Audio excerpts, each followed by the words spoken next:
डभोई में पहली बार कृत्रिम तालाब बनवाया जा रहा है। गणेश महोत्सव के दौरान गणेश विसर्जन को लेकर किसी भी भक्त को कोई भी दिक्कत ना हो, उसका खास ख्याल रखते हुए डभोई में कृत्रिम तालाब बनवाने का कार्य शुरू करवा दिया गया है। तब विधायक शैलेश मेहता कृत्रिम तालाब का जायजा लेने पहुंचे थे।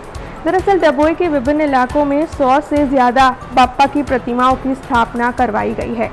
ऐसे में इस बार के गणेश विसर्जन में भक्तों को जरा सी भी दिक्कत ना हो, उसका खास ख्याल रखते हुए डभोई नगर पालिका ने कृत्रिम तालाब बनवाने का कार्य डभोई के हीरा भागोल पर शुरू करवाया है।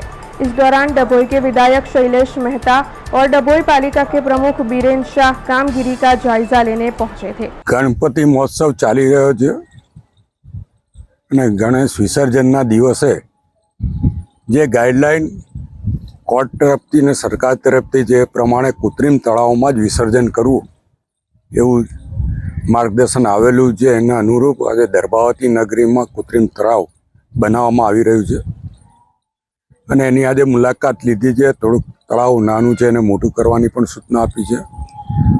સાથે સાથે જ આપના મારફત દર્ભાવતી નગરીના તમામ મંડળો જે લોકો ગણેશ બેસાડતા હોય એમને વિનંતી કરીએ છીએ કે આ વખતે જે સૂચના છે એ પ્રમાણે કૃત્રિમ તળાવમાં જ વિસર્જન કરવાનું છે અને કૃત્રિમ તળાવની જોઈએ તો મુલાકાત પહેલેથી લઈ લેજો।